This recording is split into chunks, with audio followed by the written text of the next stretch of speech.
दिन में आप 2000 मिलीग्राम की दवा रोज़ ले रहे हो, सो पूरे साल भर में आपका मोबाइल का जितना वेट होगा, राइट, उतना केमिकल आपके बॉडी में जा रहा है।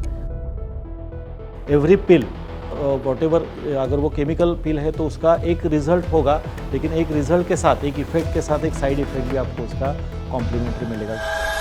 इमीडिएट शुगर बढ़ने के कारण जो मुझे एंड ऑर्गन डैमेज होता है या फिर जैसे नर्व डैमेज हो सकते हैं, ब्लड वेसल को जो डैमेज हो सकता है, और आगे जाके मुझे कोई बड़ी समस्या नहीं आए, इसके लिए दवा हमें मदद करती है। डायबिटिक पेशेंट्स के कुछ पेशेंट्स के तो 1-2 साल में ही मेडिसिन डबल ट्रिपल हो जाते हैं। क्या लाइफस्टाइल सुधारने से दवाइयाँ बंद की जा सकती हैं? लाइफस्टाइल सुधारने से और डायबिटीज़ आपका पूरा कंट्रोल आने के बाद हम दवाइयाँ बंद कर सकते थे। 90% diabetic patient, type 2 diabetic patients की मैं बात कर रहा हूँ, उनमें हाइपर इंसुलिनेमिया होता है। उनके शरीर में इंसुलिन ज़्यादा बनता है और ये ज़्यादा बना हुआ इंसुलिन ही टाइप 2 डायबिटीज़ में ज़्यादा प्रॉब्लम क्रिएट करता है। We need to judiciously and cautiously use this medicine. Medicine ये मेन स्टे ऑफ ट्रीटमेंट नहीं है डायबिटीज़ का। आपके डायबिटीज़ के कंट्रोल के चक्कर में अगर आपने किडनी और लीवर गवा दिया तो उस लाइफ का क्या है, कोई फ़ायदा ही नहीं।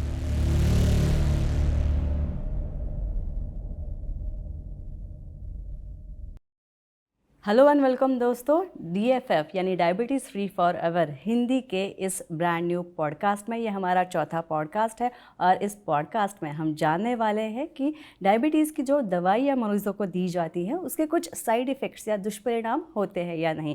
लेकिन शुरुआत करने से पहले मैं आपका सभी का शुक्रिया अदा करना चाहती हूँ, क्योंकि आपका जो प्यार हमारे पिछले 4-5 एपिसोड्स को मिला है, इसे देखते हुए ये हमारी प्रेरणा बढ़ाता है और ऐसे ही आपका प्यार हमें मिलता रहे, ये आशा मैं करती हूँ। तो चलिए आज के टॉपिक को शुरुआत करते हैं। और हमारे साथ है डॉक्टर भाग्येश कुलकर्णी, जो कि एक वेल नोन डायबिटोलॉजिस्ट और डायबिटीज़ रिवर्सल एक्सपर्ट है। तो चलिए उनका स्वागत करते हैं। डॉक्टर, आपका स्वागत है। नमस्कार। डॉक्टर, आज का जो टॉपिक है वो है डायबिटीज़ के मरीज़ों को जो दवाइयाँ हम देते हैं तो उसका कुछ साइड इफ़ेक्ट होता है या नहीं, उसके ऊपर हम डिस्कस करने वाले हैं। तो सबसे पहले हमें ये जानना है कि डायबिटीज़ के लिए जो दवाइयाँ दी जाती है कॉमनली कौन सी दवाइयाँ दी जाती है? डायबिटीज़ के लिए वो दवाइयों के नाम तो मैं बताऊंगा, लेकिन नाम देने से पहले हमारा जो सबसे पहला पर्पज़, कोई भी डायबिटीज़ का मेडिसिन जब पेशेंट को प्रिस्क्राइब किया जाता है तो उसका जो प्राइमरी उद्देश्य होता है उसके शुगर लेवल को घटाना या फिर शुगर को कम करना। और जो भी मेडिसिन, वो शायद 90% लोगों में जो कॉमनली प्रिस्क्राइब किया जाता है, मेटफॉर्मिन जो होता है वो कॉमन दवा सब पेशेंट्स में दिया जाता है। और थोड़ा हिस्ट्री में जाके चेक करेंगे तो मेटफॉर्मिन से पहले भी फिनफॉर्मिन का दवा था, और उससे पहले भी इंसुलिन का सबसे पहले उपयोग करना शुरू हो गया। लाइक 1922 में इसका इंसुलिन का आविष्कार हुआ था, इंसुलिन का संशोधन हुआ था।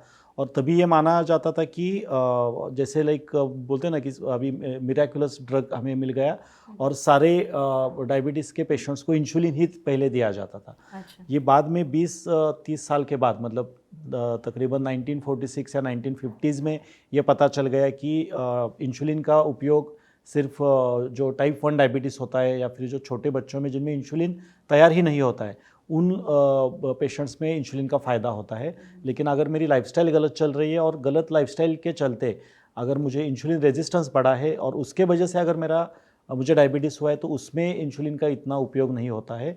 और फिर ये नया नया ड्रग्स उसमें आने शुरू हो गए।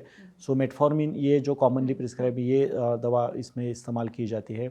बाकी भी बहुत सारे दवाएं होते हैं। कुछ दवा जो होती है वो आपके इंसुलिन रेजिस्टेंस को घटाने में मदद करते हैं, कुछ दवाइयाँ इंसुलिन सेंसिटिविटी बढ़ाने में मदद करते हैं। कुछ जो दवाइयाँ होती है वो आपके जो एक्स्ट्रा शुगर है आपके यूरिन के थ्रू शरीर से बाहर कैसे निकाल सकते हैं, उसके बारे में कुछ दवाइयों का काम होता है। कुछ जो दवाइयाँ होती है वो आपके जो गट में जो ग्लूकोज जहाँ से एब्सॉर्ब होता है हमारे शरीर पे, उसको रिस्ट्रिक्ट कर देती है। सो प्राइमरीली अगर हम देखेंगे कोई भी डायबिटीज़ का मेडिसिन होता है वो एक टैबलेट के फॉर्म में आता है या फिर इंसुलिन के फॉर्म में आता है।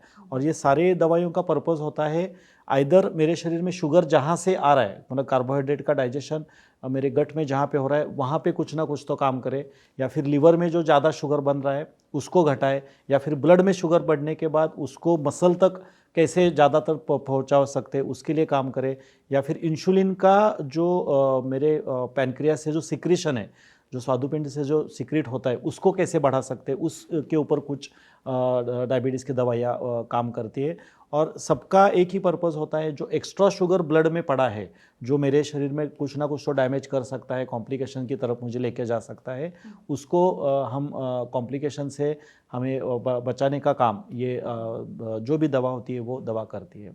तो अच्छा। डेफिनेटली फ़ायदा तो डेफिनेटली इसका होता है, लेकिन वो मूल कारण के ऊपर, मतलब रूट कॉज के ऊपर दवा काम नहीं कर रही है, वो सिम्टोमेटिक काम कर रही है। और इमीडिएट शुगर बढ़ने के कारण जो मुझे एंड ऑर्गन डैमेज होता है, या फिर जैसे नर्व डैमेज हो सकते हैं, ब्लड वेसल को जो डैमेज हो सकता है, और आगे जाके मुझे कोई बड़ी समस्या नहीं आए, इसके लिए दवा हमें मदद करती है। वो जो इमरजेंसी होती है, उस इमरजेंसी से बाहर निकलने के लिए आपका दवा सप्रेस कर रही है। सप्रेस कर रही है। और ये इफेक्ट भी इम्पॉर्टेंट है। बहुत सारे लोगों को होता है, नहीं नहीं, मैं एलोपैथी दवाएं सारी ही खराब है, सारे ही दवाई नहीं लेनी चाहिए। It's not like that. आपका प्राइमरी लेवल पे अगर आपका डायबिटीज़ बहुत ज़्यादा है, बहुत आपकी शुगर लेवल बहुत ज़्यादा है, तो इमीडिएट कंट्रोल के लिए आप दवाइयों का सहारा ले सकते हो। लेकिन लॉन्ग टर्म में बस दवाइयों से ही मैं अगर डायबिटीज़ मैनेज कर रहा हूँ और मैं लाइफस्टाइल में कोई भी बदलाव नहीं कर रहा हूँ, तो ये ऐसे हो गया कि मैं बस फीवर के लिए पैरासीटामोल ले रहा हूँ और इन्फेक्शन को ट्रीट करने के लिए एंटीबायोटिक या फिर एंटीवायरल नहीं ले रहा हूँ। तो मैं इतना ही कहना चाहता हूँ कि अगर मैं रूट कॉज के ऊपर काम नहीं करके बस मैं सिम्टोमेटिक रिलीफ के लिए दवाई लेते जा रहा हूँ, तो उसका इफ़ेक्ट के साथ मुझे क्या होगा कि साइड इफ़ेक्ट भी मिलेगा। क्योंकि कोई भी दवा जब हम मॉडर्न साइंस में इस्तेमाल करते हैं, इनफैक्ट हमारे जो फार्माकोलॉजी में भी जब हम सीखते हैं तो हमें ये बताया गया है कि एवरी पिल वॉटेवर, अगर वो केमिकल पिल है तो उसका एक रिजल्ट होगा, लेकिन एक रिजल्ट के साथ, एक इफेक्ट के साथ एक साइड इफेक्ट भी आपको उसका कॉम्प्लीमेंट्री मिलेगा। क्योंकि अल्टीमेटली एक केमिकल है, और वो केमिकल मेरे शरीर में जब जाएगा तो body will consider this as a foreign body. तो बॉडी में इफेक्ट देने के साथ बॉडी की कोशिश रहेगी कि उसको कितने जल्दी मैं मेरे शरीर से बाहर निकाल दूँ। अच्छा, ये डायबिटीज़ की दवाई जो है पेशेंट के शरीर पे इमीडिएट इफ़ेक्ट करती है या लॉन्ग टर्म इफ़ेक्ट्स होते हैं, इसका असर जो होता है वो लॉन्ग टर्म होता है? और एक बात, पर्सन टू पर्सन ये असर डिफ़र कर सकता है क्या? यस, मतलब ये पार्शली ट्रू है कि लॉन्ग टर्म कोई भी दवा, ऐसे नहीं है कि कोई भी केमिकल अगर मैं रोज ले रहा हूँ तो उसका डेफिनेटली वो केमिकल कुछ ना कुछ तो इफेक्ट आपके लीवर के ऊपर, आपके ऑर्गन्स के ऊपर या फिर किडनी के ऊपर दिखेगा। क्योंकि जो भी केमिकल पिल होता है उसका जो प्रोसेसिंग है, उसका जो मेटाबॉलिज्म है वो लिवर में होता है पहले, और लिवर वो आगे धकेल देता है कि उसके लिए तो फॉरेन बॉडी है, हमारे लिए तो हमने इफेक्ट के लिए लिया, लेकिन वो उसके लिए वो फॉरेन बॉडी है या फिर अनजान चीज़ है। तो वो लिवर उसको आगे धकेलेगा, फिर वो किडनी की तरफ जाएगा और किडनी से वो उसको शरीर से बाहर निकाला जाता है, यूरिन के थ्रू निकाला जाता है, फीकल मैटर के थ्रू निकाला जाता है। और अगर उसका क्वांटिटी में बढ़ा रहा हूँ तो थोड़े दिनों के बाद, कुछ महीनों के बाद, कुछ हफ्तों के बाद ऐसा हो जाता है कि बॉडी को एक बार पता चल गया कि ये केमिकल है और ये मेरे लिए इतना मतलब उपयोगी नहीं है, तो बॉडी उसको इमीडिएटली बॉडी से बाहर निकालने की कोशिश करती है। सो उस कंडीशन में बीइंग अ डॉक्टर हमें क्या करना पड़ता है कि अभी समझो 500 मिलीग्राम का मेरा दवा चल रहा था, 1 साल 2 साल उसने मेरा शुगर कंट्रोल किया, अभी 500 मिलीग्राम का दवा से मेरा शुगर कंट्रोल नहीं हो रहा है, तो हमें उसका डोज बढ़ाना पड़ता है, फिर वो 1000 मिलीग्राम का हो जाता है। तो इसको हम साइंटिफिक इसमें क्या बोल देते हैं कि उसकी जो हाफ लाइफ है, उसका जो मेटाबॉलिज्म है, उसका जो प्रोसेसिंग है, वो मेरे शरीर में धीरे धीरे उसका रेजिस्टेंस मेरे बॉडी में डेवलप हो जाता है। और कोई भी साइड इफेक्ट, डायबिटीज़ या फिर कोई भी, जब हम लाइफस्टाइल डिसऑर्डर के बारे में बात करते हैं, वो ब्लड प्रेशर हो सकता है, थायराइड, तो जो भी साइड इफेक्ट होते हैं वो ऑलवेज डोज डिपेंडेंट होते हैं। इवन जब कोई भी ड्रग का या फिर कोई भी इसका जब क्लिनिकल ट्रायल या क्लिनिकल रिसर्च होता है, अगर सिंपल एग्जांपल हमें दे सकता हूँ मैं इसमें, 500 मिलीग्राम जो मेटफॉर्मिन हम जनरली जो एक मेटफॉर्मिन का ये होता है, तो जो क्लिनिकली टेस्टिंग किया गया है मेटफॉर्मिन या फिर कोई भी ऐसा मेडिसिन जो लॉन्ग टर्म हमें इस्तेमाल करना पड़ता है, उसमें हमें ये बताया गया है, ये सिखाया गया है कि 500 मिलीग्राम की टैबलेट अगर मैं 20 साल तक लेता हूँ तो मेरा लीवर ख़राब नहीं होता है, मतलब मेरे बॉडी टॉलरेट कर सकती है। लेकिन उसमें कंडीशन क्या है कि 500 मिलीग्राम में 20 साल तक लूँ तो वो सेफ है। लेकिन आपने देखा होगा कि डायबिटिक पेशेंट्स के, कुछ पेशेंट्स के तो 1-2 साल में ही मेडिसिन डबल ट्रिपल हो जाते हैं। मैंने तो ऐसे भी पेशेंट देखे कि जो सुबह 2000 मिलीग्राम और रात को 2000 मिलीग्राम, मतलब अगर दिन में आप 2000 मिलीग्राम की दवा रोज ले रहे हो, सो पूरे साल भर में आपका मोबाइल का जितना वेट होगा, राइट, उतना केमिकल आपके बॉडी में जा रहा है। और आई डोंट थिंक कि इतना केमिकल मेरी बॉडी टॉलरेट कर सकती है। बॉडी वो सहन करेगी, लेकिन वो कोई ना कोई तो साइड इफ़ेक्ट दे के ही आपको सहन करेगी। तो मेडिसिन का या फिर जो भी हम टैबलेट इसमें इस्तेमाल करते हैं उसको सिम्टोमेटिक रिलीफ और 20% ही आपका होना चाहिए, और आपका ज़्यादा फोकस इंसुलिन रेजिस्टेंस कम करने में, लाइफस्टाइल के चेंजेस करने में आपका होना चाहिए। क्योंकि मेडिसिन मतलब हमें क्या लगता है, मेडिसिन जब हम सोचते हैं तो मेडिसिन जब हमारे सामने आता है तो हम बस दवाइयों के बारे में बात करते हैं। हमारे सामने टैबलेट्स आते हैं, हमारे सामने इंजेक्शंस आते हैं, लेकिन मेडिसिन का अगर आपने डिक्शनरी मीनिंग फाइंड आउट किया तो मेडिसिन का सही मायने में जो उसका अर्थ है, कोई भी चीज़ वो नेचुरल हो सकती है या फिर कोई ऐसी भी चीज़ हो सकती है कि जो आपको आपके दर्द से रिलीफ दे या फिर आपको राहत दे आपके समस्या से या फिर आपके प्रॉब्लम से। मेरे हिसाब से मेडिसिन सनलाइट के फॉर्म में भी आएगा, मेडिसिन एक्सरसाइज के फॉर्म में भी आएगा, मेडिसिन मेडिटेशन के फॉर्म में भी आएगा, और सही मायने में हम जो अभी कर रहे हैं, education is also a new word. So आज के ज़माने में डायबिटिक पेशेंट्स के लिए मैं हमेशा ये बोलता हूँ कि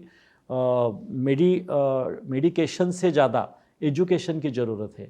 जितना आप उस बीमारी को गहराई से समझोगे और उसके ऊपर आप काम करोगे, तो education is new medicine, meditation is new medicine. So medication के बजाय अगर हम एजुकेशन और मेडिटेशन के ऊपर ज़्यादा ध्यान देंगे तो शायद जो बदलाव हमें एक्सपेक्टेड है वो मिलना शुरू हो जाएगा, और सही मात्रा में हम डायबिटीज़ को सही तरीके से कंट्रोल कर पाएंगे। अच्छा, साइड इफ़ेक्ट्स के बारे में कहा जाए तो क्या डायबिटीज़ की मेडिसिन की वजह से हमारे वज़न पे कुछ असर हो सकता है, कम या ज़्यादा होना है? वज़न पे भी असर होता है। सबसे पहला जो कॉमन साइड इफ़ेक्ट जो कोई भी डायबिटिक मेडिकेशन में दिखता है, पर्टिकुलरली इंसुलिन और जो सल्फोनाइल यूरियाज करके जो कॉमनली प्रिस्क्राइब जो मेडिसिन्स पेशेंट्स को दिए जाते हैं, उसमें जो कॉमन साइड इफ़ेक्ट होता है सडन हाइपोग्लाइसेमिया, शुगर का बहुत ज़्यादा कम होना। पर्टिकुलरली जो रैपिड एक्टिंग इंसुलिन्स होते हैं, जो बहुत बार टाइप 1 डायबिटिक पेशेंट्स हैं, फिर कुछ बच्चों को या फिर जिनका शुगर का स्तर बहुत हायर साइड पे रहता है, 500 400 उस लेवल पे जिनका शुगर का स्तर रहता है, उनको इंसुलिन, रैपिड एक्टिंग इंसुलिन, तो ये जो रैपिड एक्टिंग इंसुलिन है उसका एक्शन 2 या 3 मिनट में ही मेरे शरीर में शुरू होता है, और 1 या 1.5 घंटे में ही वो रैपिडली शुगर कम करते हैं। लेकिन शुगर कम करने के साथ बहुत बार क्या होता है, अगर मैंने दवाइयाँ भी ली है ऐसी शुगर फास्ट कम करने वाली या फिर हाइपोग्लाइसेमिया करने वाली, और इंसुलिन भी लिया और मैंने खाना नहीं खाया, मैंने मेरा खाना डिले कर दिया, तो शुगर एकदम से कम हो सकता है। एक आध बार शुगर आपका 350-400 गया, फिर भी मेरी बॉडी टॉलरेट कर सकती है, लेकिन वो 30-40 पे चला गया लो तो होना अच्छा तो लो शुगर बहुत ज़्यादा डेंजरस हो सकता है। उसमें आप अनकॉन्शियस भी हो सकते हो। ब्रेन को जो शुगर, क्योंकि सबसे इम्पोर्टेंट ऑर्गन हमारा जो है ब्रेन, उसको काम करने के लिए, प्रॉपर फंक्शनिंग के लिए ग्लूकोज की होती है। तो सबसे पहला हाइपोग्लाइसेमिया, ये साइड इफ़ेक्ट बहुत सारे मेडिसिन में पर्टिकुलरली कॉमन है। दूसरा जो साइड इफ़ेक्ट जो क्लासिकली मेटफॉर्मिन के साथ जो पाया जाता है, जो बहुत जगह पे, मतलब बहुत सारे पेशेंट्स को ये initially first line of treatment जिसको कंसिडर किया जाता है।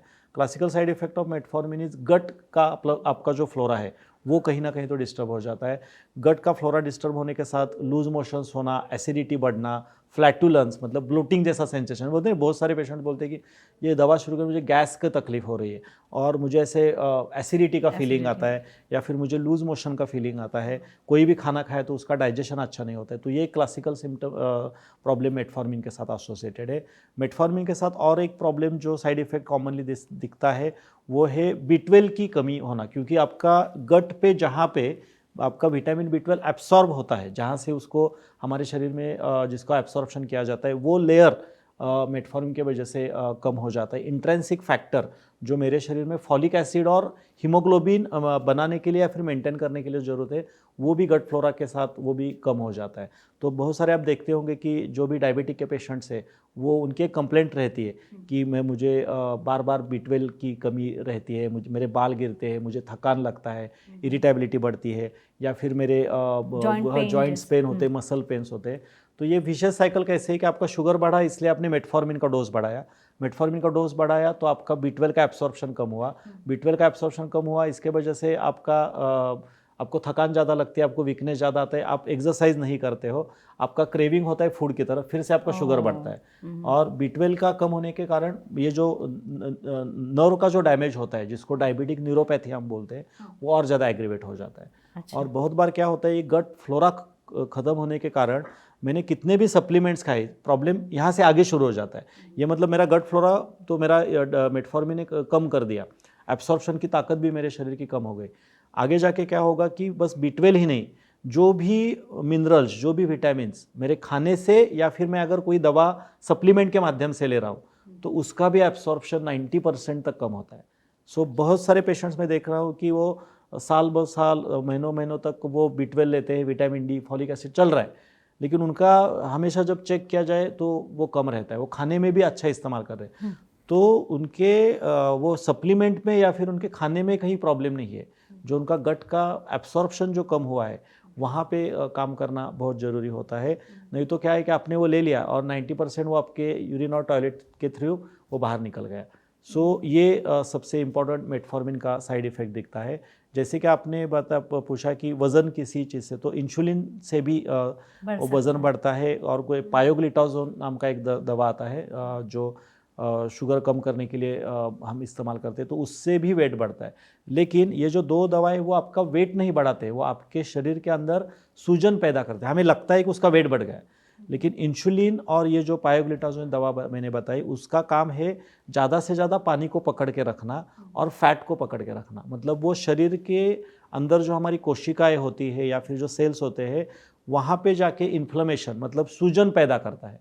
और ये सूजन पैदा करने के कारण मेरे जो कोशिकाएँ वो स्ट्रेस में चले जाते हैं और उसके वजह से नहीं, वो कोशिकाएं स्ट्रेस में चले जाने के वजह से वाटर रिटेंशन होता है। और वो स्वेलिंग को हम समझते हैं कि वो पेशेंट बोलता है कि मेरा वेट बढ़ रहा है, एक्चुअली उसका वेट नहीं बढ़ रहा है, उसका शरीर में वो इन्फ्लेमेशन डेवलप हो रहा है। और ये इन्फ्लेमेशन आगे जाके आपके अगर किसी ऑर्गन को जाके ये करेगा तो वो कार्डियक एडिमा तक जा सकता है। मतलब उसमें कार्डियक अरेस्ट होना, कार्डियक फेल्योर होना, ये भी कुछ सीरियस साइड इफ़ेक्ट्स इन दवाइयों के साथ जुड़े हुए हैं। और कोई ग्लिप्टिन नाम की जो ग्रुप ऑफ ड्रग्स आते हैं, या फिर DPP-4 जिसमें डैपाग्लोपिजोपिन वगैरह वगैरह ड्रग्स हम इस्तेमाल, अभी नए कुछ ये ड्रग्स आए, उनका काम होता है कि जो एक्सेस ब्लड में शुगर है उसको यूरिन के थ्रू बाहर निकालना। सो इन नेचुरल कंडीशन आपका ग्लूकोज किडनी अलाउ नहीं करती है। किडनी के लिए या फिर हमारे शरीर के लिए ग्लूकोज ये इंपॉर्टेंट ये है, लेकिन ये दवाइयाँ किडनी को मजबूर करती है कि भाई ग्लूकोज को तुझे बाहर निकलना है क्योंकि तू एक्सेस है। अभी होता क्या है, ग्लूकोज अकेला तो नहीं जाएगा, ग्लूकोज उसके साथ सोडियम को भी लेके जाता है, पोटेशियम को भी इम्बैलेंस कर देता है, और सबसे इम्पोर्टेंट पानी भी निकल जाएगा शरीर से। तो उसको यूरिन को बार बार जाना पड़ता है, उसके वजह से डिहाइड्रेशन के ये दिखते हैं, उन पेशेंट्स में हाइपोटेंशन दिखता है। दूसरा क्या होता है, यूरिन बार बार ग्लूकोज के साथ जब यूरिन से निकलती है तो इन लोगों में डिहाइड्रेशन के साथ इन्फेक्शन होने की प्रोबेबिलिटी ज़्यादा बढ़ती है। तो यूरिन ट्रैक इन्फेक्शंस इन लोगों में ज़्यादा दिखते हैं, फंगल इन्फेक्शंस इन लोगों में ज़्यादा दिखते हैं। तो कुछ दवाइयों का जो काम है वो यूरिन के थ्रू शुगर को बाहर निकालना, तो उसमें ये सारे साइड इफ़ेक्ट्स दिखना शुरू हो जाता है। अच्छा, जब किसी डायबिटिक पेशेंट में दवाइयों की वजह से साइड इफ़ेक्ट्स दिखते हैं तो क्या इमिडिएटली वो दवाइयाँ स्टॉप कर देनी चाहिए? चेंज करनी चाहिए इमीडिएटली। तो वो डिपेंड करता है कि पेशेंट की कंडीशन क्या है। अभी वो पेशेंट कौन से डायबिटीज़ की अवस्था में है, वो उसका डायबिटीज़ कंट्रोल में है या फिर डायबिटीज़ बहुत ज़्यादा है। तो जो मतलब क्या बोल सकते हैं, वहाँ पे हमें रिस्क वर्सेस बेनिफिट आइडेंटिफाई करनी पड़ती है। तो एक सपोज एक आधा पेशेंट है कि जिसका शुगर बहुत ज़्यादा है लेकिन उसको अभी कुछ सिम्टम नहीं है, वो सारी चीज़ें लाइफस्टाइल की फॉलो कर रहा है, तो उसमें हम दवाइयों का डोज मतलब मेडिसिन चेंज कर सकते हैं या फिर थोड़े देर के लिए मेडिसिन स्टॉप करके भी देख सकते हैं। लेकिन मेरी शुगर भी ज़्यादा चल रही है और मुझे बहुत ज़्यादा सिम्टम है और मैं on the verge of complications हूँ, तो फिर हम सजेस्ट करते हैं कि मेडिसिन इमीडिएटली मत बंद करो, आप कोई दूसरे ग्रुप ऑफ ड्रग्स के ऊपर शिफ्ट हो जाओ। सो जो उसके बॉडी को सूट होता है, जिसके कम से कम साइड इफ़ेक्ट है, उसकी मेडिकल कंडीशन क्या है, उसके मेडिकल कंडीशन के अनुसार, सपोज अगर उसको ऑलरेडी ब्लड प्रेशर है, ऑलरेडी उसके बॉडी पे स्वेलिंग है, तो मैं ऐसी दवाई उसको नहीं प्रिस्क्राइब करूंगा जिससे वो स्वेलिंग और ज़्यादा एग्रीवेट हो जाएगी।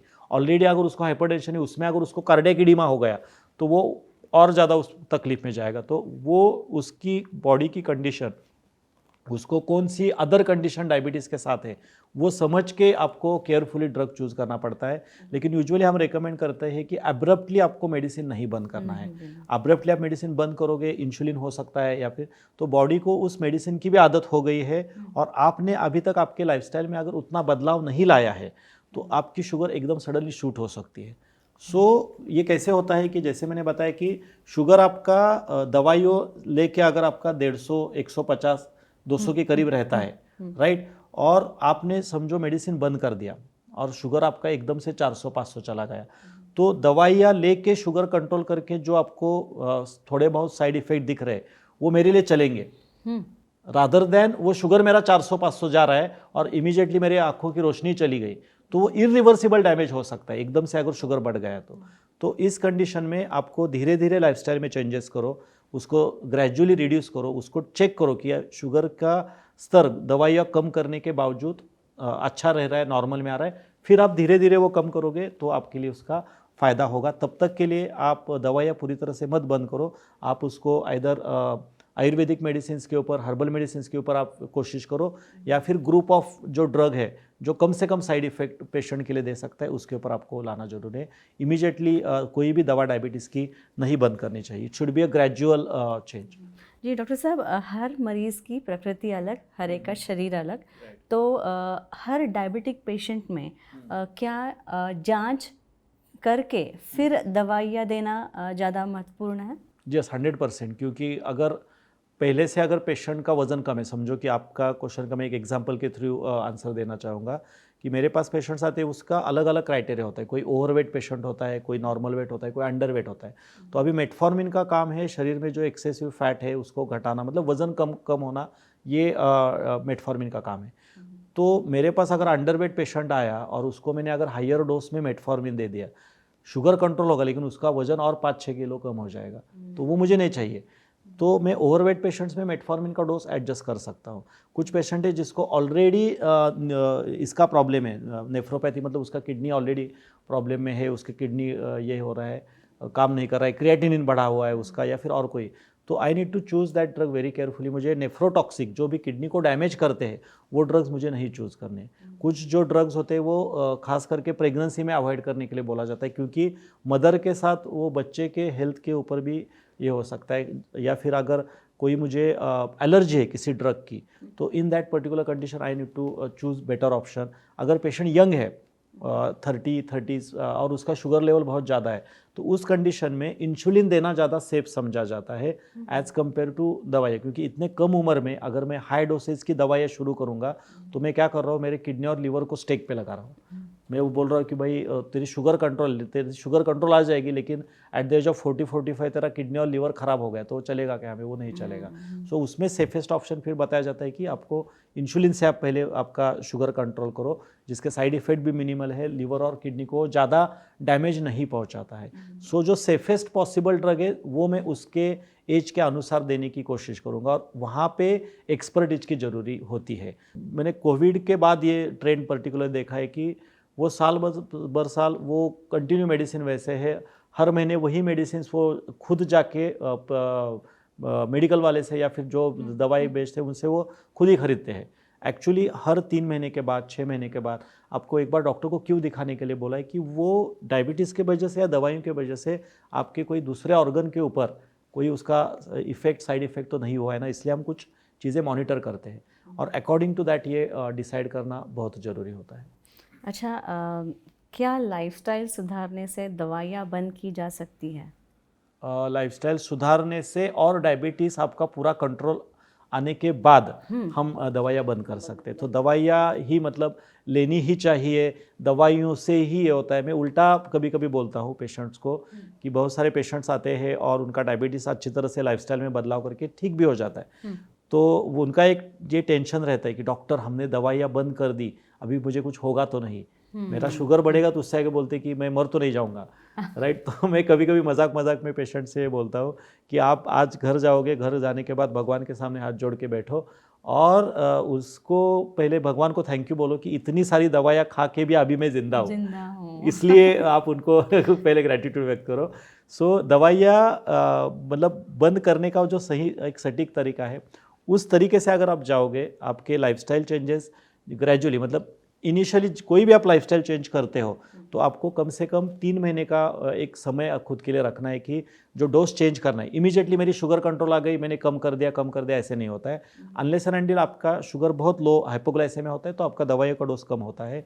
या फिर 3 महीने के बाद जो आपका HbA1c जो पैरामीटर होता है, जिसमें हम क्वार्टरली आपके कंपैरेटिव मार्कर्स जिसमें चेक किए जाते हैं, तो वो अगर ग्रेजुअली या फिर बहुत ज़्यादा उसमें डिफरेंस आया है तो मेडिसिन हम कम करने के लिए बोलते हैं। Usually diabetes free for ever के प्रोटोकॉल में हम 3-3 महीने का इसको फेज वाइज ये बोलते हैं। पहले हमने असेसमेंट किया, फिर 3 महीने के बाद, फिर 6 महीने के बाद, फिर 9 महीने के बाद। सो हर 3 महीने के बाद जो भी लाइफस्टाइल में जो भी हम चेंजेस करवाते हैं वो अच्छी तरह फॉलो करने के बाद अगर आपका कंट्रोल अच्छा आ रहा है तो हम 50% तक पहले 3 महीने में दवाइयों का डोज कम करते हैं। इसमें भी बहुत सारी कन्फ्यूजन है, इसमें भी बहुत सारे मिथ्स है। लोगों का एक कहना क्या होता है कि मैं सुबह एक ही दवा ले रहा था, शाम को एक ही दवा मेरी शुरू है।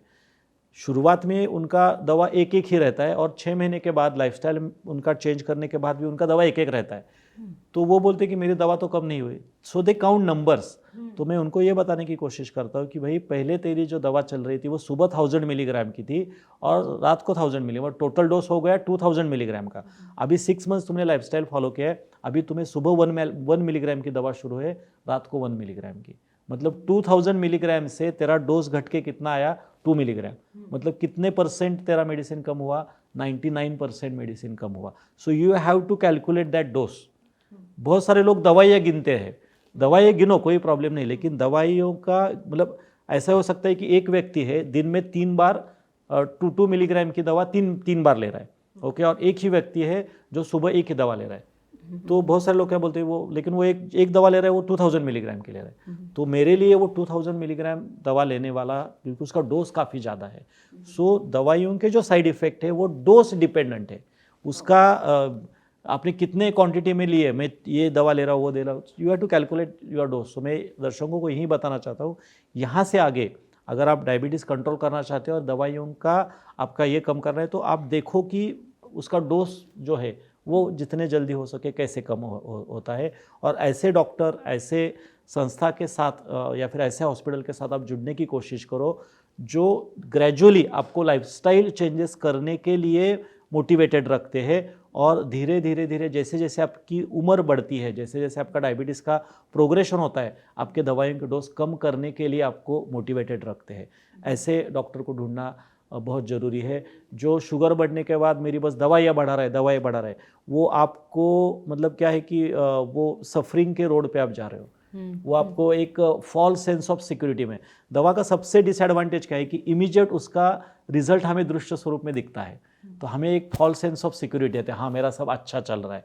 लेकिन एक्चुअली अगर हम थोड़ा डीप डाइव करेंगे, थोड़ा डीप डाउन जाएंगे, तो हमें ये समझ में आता है कि कोई भी दवा आपका शुगर कम करती है ब्लड से, वो आपके शरीर से बाहर नहीं निकालती है। अच्छा। जैसे कि कुछ भी दवा डायबिटीज़ की होती है, वो क्या करती है, ब्लड से खून को उठाएगी और हमारे ही बॉडी में जो कोशिकाओं के बीच में जो जगह होती है जिसको हम इंटरस्टिशियल स्पेस बोलते हैं, वहाँ पे उसको फेंक देगी, वहाँ पे उसको वो पेसेस भर जाएंगी, फिर उसको ऑर्गन में पुश किया जाएगा। सो शुगर का सबसे बड़ा नुकसान क्यों एक्स्ट्रा ग्लूकोज या फिर डायबिटीज़ खतरनाक होता है, क्योंकि शुगर का अगर मेरे शरीर के किसी भी अवयव से ज़्यादा देर तक संपर्क आता है तो वहाँ पे डीजनरेशन शुरू होता है, वहाँ पे डैमेज शुरू होता है। उसके साथ पोटेंशियल है शरीर में जख्म पैदा करने की, शरीर में इन्फ्लेमेशन या फिर कोई भी डैमेज करने की। ओनली थिंग मेडिसिन क्या करती है, शुगर से ब्लड से शुगर को घटा के जो समस्या मुझे 1-2 साल में दिखने वाली है उसको 5-6-7 साल तक वो आगे वो समस्या का हल नहीं करती है, वो उसको बस आगे धकेलती है। तो इसके विपरीत लाइफस्टाइल काम करेगी, लाइफस्टाइल आपके जड़ के ऊपर काम करेगी और आपका इंसुलिन रेजिस्टेंस ही घटाएगी। इंसुलिन रेजिस्टेंस घटेगा, आपका मूल कारण कम होगा, तो आपका शुगर फिर से डाइजेस्ट होना शुरू हो जाएगा, शुगर का प्रोसेसिंग अच्छा होगा और आपको शुगर कम करने के लिए दवाइयों की ज़रूरत नहीं पड़ेगी। अच्छा, ऐसे मैं बोल सकता हूँ। ये डायबिटीज़ के जितने भी ड्रग्स हैं, जितने भी मेडिसिन हैं, वर्स्ट टू वर्स्ट क्या इफेक्ट हो सकता है, स्पेशली पैनक्रियाज पे? वर्स्ट मतलब क्या है कि आप कितना उसको परेशान करोगे ना। पैनक्रियाज कुछ जो दवाइयाँ होती है वो पैनक्रियाज के ऊपर ही डायरेक्टली काम करती है और उनका काम होता है पैनक्रियाज में जो बीटा सेल्स है वहाँ से ज़्यादा इंसुलिन निचोड़ने की कोशिश करना।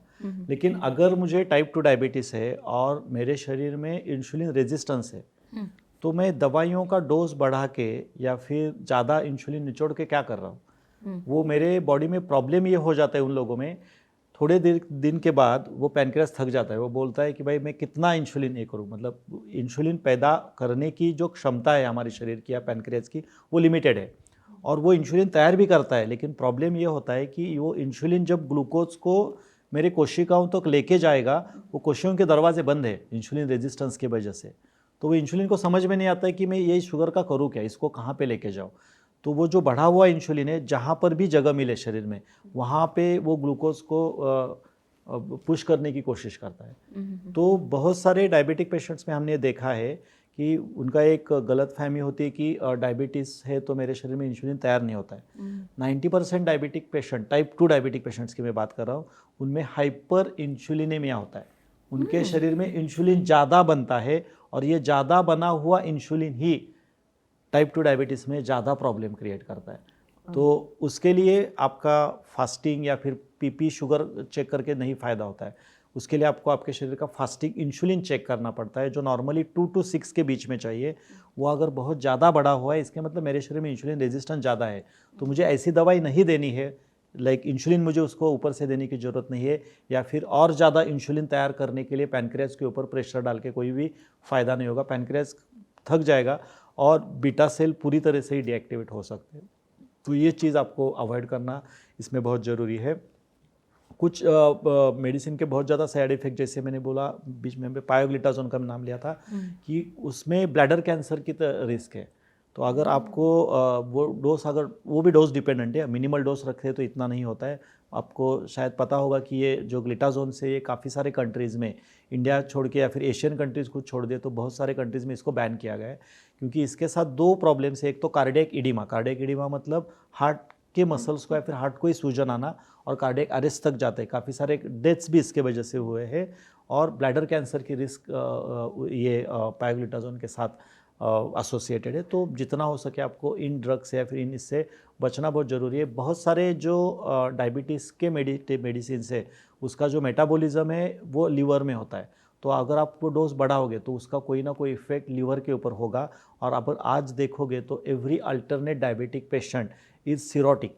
जो सिरोसिस पहले अल्कोहल लेने के बाद होता था, जिसको अल्कोहलिक सिरोसिस बोला जाता था, लेकिन आज अगर आप स्टैटिस्टिक्स देखोगे तो अल्कोहलिक सिरोसिस से ज़्यादा ड्रग इंड्यूस लिवर सिरोसिस काफ़ी लोगों में बढ़ा हुआ दिख रहा है।